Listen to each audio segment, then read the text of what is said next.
خب سلام. ما سلام. اومدیم اول برنامه پادکست تهران تورین. من محمدم. منم سینا. ما جفتمون تورین دانشجویی. می‌خندی؟ یه بار دیگه زد ببین. نه ادامه میدی بخواد. اوکی. ما جفتمون تورین دانشجوییم، متریال ساینس می‌خونیم و حالا توی تورین به واسطه رشته توی تورین به واسطه رشته دانشگاه با هم دیگه حالا چون همکلاسی شدیم و اینا دیگه با هم رفیق شدیم. بله. شما چیزی به اضافه تقریباً بگیم که چه مدت ما اینجاییم؟ 1.5 سال تو بیشتر. تقریباً 2 سال دیگه. از 2 سالی که داریم ایتالیا زندگی می‌کنیم. حالا ما من 29 سالمه. منم 28 سال. خب این بخش اول برنامه بود. ما توی بخش بعدی میگیم که چرا این پادکست رو می‌خوایم درست کنیم، هدفمون چیه و اینکه حالا چه صحبتی قرار بکنیم راجع به چه موضوعاتی. بعد دیگه حرفی صحبت و حالا برنامه جدی‌تر هم میشه از قسمت دوم برنامه. در واقع قسمت 0 میشه که معرفیه. حالا توی قسمت 1 برنامه حالا قرار مهمون بیاد و حالا آدمای مختلف هر کی افتخار بده خوشحال میشیم چون دوستای بالی داریم اینجا که حالا هر کدومشون اینجوری موفقن کار مختلف هم انجام بده. این قسمت هم ایرانی هم حالا خود ایتالیایی هستیم که ایتالیایی هم میاریم. ایتالیایی هم میاریم. چرا نمیاریم؟ میاریم مثل اینکه. میاریم. خب قسمت دوم. بله. بگو سینا.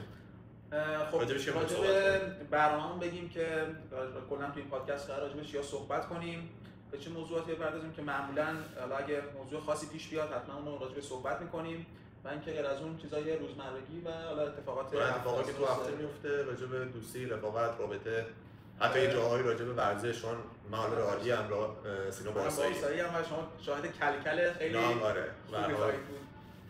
و از الان سکوت راجع به موضوعات مختلف دیگه حتی شده مهاجرت، دوری از خانواده.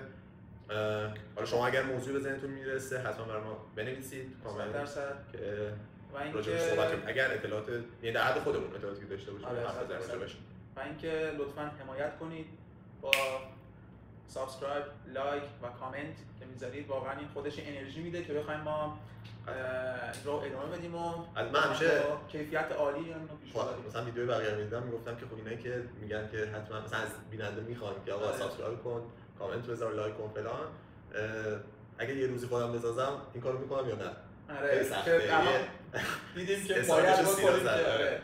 بعد اینکه یه دلیل اینکه ما عینک هم زدیم خب الان ساعت 11 و تقریبا 40 دقیقه ظهره. ولی برای من که اینجوریه به خاطر این ارتباط چشمیه چون اولی بار داریم صحبت می‌کنیم. سخته آره. که بخوام حالا با دوربین که حالا حتی سینا عینکشو تازه خریده. گفتیم که از این موظف بودنمون یکم کمش. دیگه اینکه کلی با هم حالا برای گپ و گفت داشته باشیم، صحبت کنیم و راجع به کلی موضوعات بخوایم ما حرف بزنیم و با هم نظر بدیم. خودمونی‌تر یه کار که مثلا الان نه انقدر تخصصی که ما عالم همه چیزیم نه اینکه نه نظر خودمون راجع به اتفاقات هفته که نشستن بعد دارن گپ میزنن حالا ببینیم که چی از توش در میاد بزنیم و اینکه خوش بگذره کنار هم. خب تو این قسمت اول میخوام راجع به نوع دوستی پسرا و دخترها رو صحبت کنیم. من یه توضیح بدم. ما گفتیم که حالا چون برنامه اوله و مثلا ما داریم میگیم که دو تا رفیقیم که می‌خوایم برنامه رو بسازیم و اینجا با هم رفیق شدیم کمتر از 2 ساله ولی خب رفیق نزدیکی هستیم با هم دیگه. یعنی سینا مثلا واقعا جزو دوستای خوبیه که من اینجا تو تورین دارم. و حالا گفتیم که همین اولی کاریه مثلا چی بهتر از این که راجع به رفاقت حرف بزنیم. دوستی پسرا خیلی ساده و خیلی راحت فقط یکم حواست باشه دیگه چون لبه تیغ داری راه میری دیگه مثلا یه وقت دخترا ممکنه که آره نه خب آره این که حالا مثلا بخوام بگم پسرا الان شنیدم که دوستی پسرا خیلی راحت‌تر شکل میگیره، ساده‌تره. و حالا شما ویدیوهاش هم تو اینستا می‌بینید مثلا دور مخفی دیدم که مثلا طرف یارو تو پارک و یارو مثلا نشسته واسه دور مخفی بگیره رفیق شدن اصلا کلا. آره ولی ما خب حالا اینجا هم دوستای مثلا خب به حال ما دوستون چجوری شکل گرفت تو؟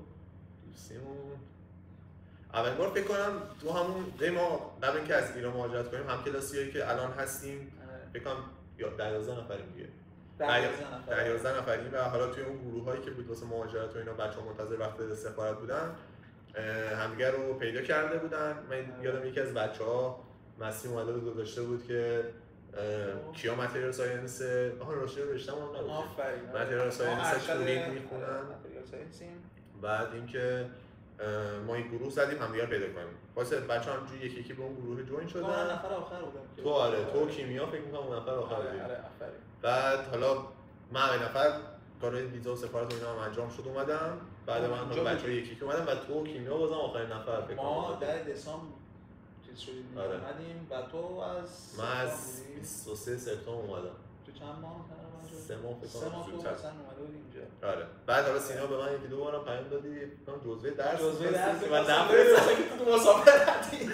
که آقا هر چی خلاصه گفتم تا درس‌ها شروع نشده. حالا البته عشق سفرم دیگه یکم در سفر و اینا بودن تا اینکه بچه‌ها خودشون اومدن و دیگه رسما شهر کلاسمون شروع شد.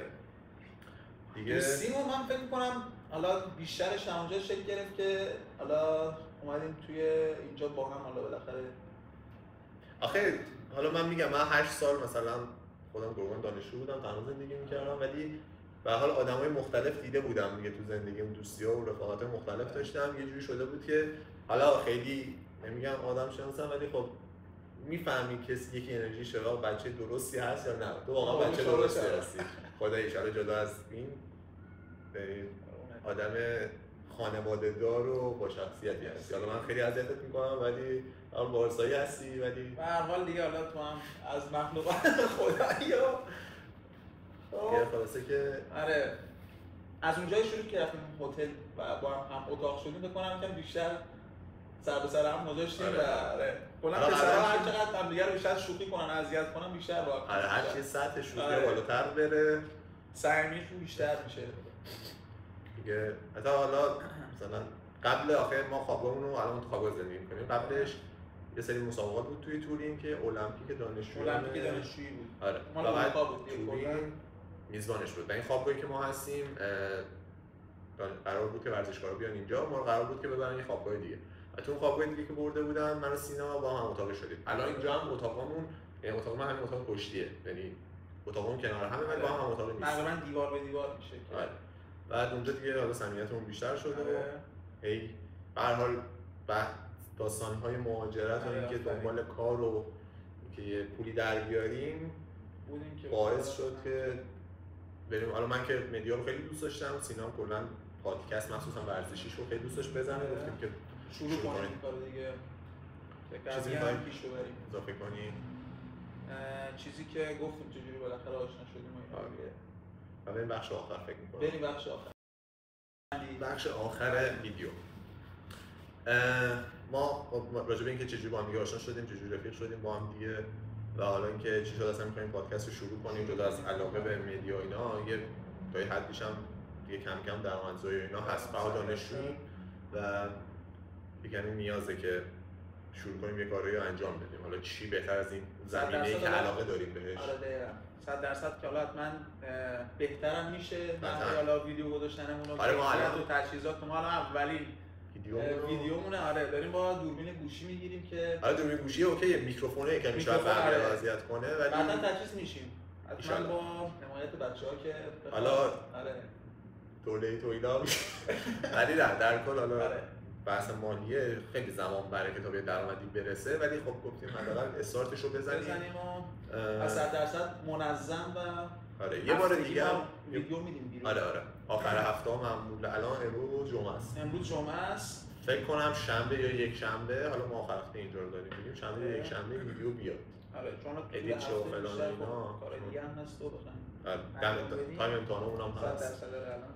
بعد اینکه حالا ما واسه یه بار دیگه هم میگیم که آقا خیلی خوشحال میشیم حمایت کنید. من ممنون که حمایت میکنید. اینجوری تاکید میگم که دوستاتون هم معرفی کنید. ما به هر حال دانشجوییم دیگه و خیلی بهمون حال میده. ما چون می‌خوایم حالا ویدیوهای مختلف داریم، موضوعات مختلف، حتی بلاگ سفر داریم که خب قطعاً سفر زمینه‌ای که خیلی بهش علاقه دارم و لوکیشن‌های مختلف با هم دیگه می‌خوایم سفر بریم و به هر حال محتواشو بذاریم برای شما. محتوا و خاطره خوب برای بچه‌ها. آره و خوبیش میشه خوبیش اینه که مثلا حالا بگذره چند سال دیگه حداقل خاطره ثبت شده.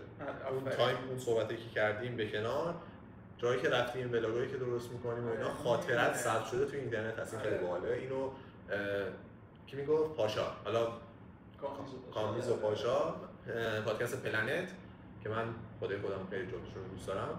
پاشا اینو دقیقاً توی فکر کنم آخرین ویدیوهاش توی چنلش داشت میگفت که آره مثلا خوبیه یوتیوب اینه که تو بها خاطرات تو ثبت شده دیگه داری. بعد اینکه دیگه همین امیدوارم که برای هفته بعد یه موضوع خیلی باحال پیدا کنیم. اتفاق خاصی اگه توی هفته بودم راجع به صحبت می‌کنیم و بازم خیلی ممنون که حمایت می‌کنید با سابسکرایب، لایک و حالا خیلی میخواد که حمایت کنید. آره دیگه حتی من میخوام ولی خب یکی سیدا بده. من بیشتر میگم. خیلی مخلصم. مرسی. آقا می‌بینیمتون. خداحافظ.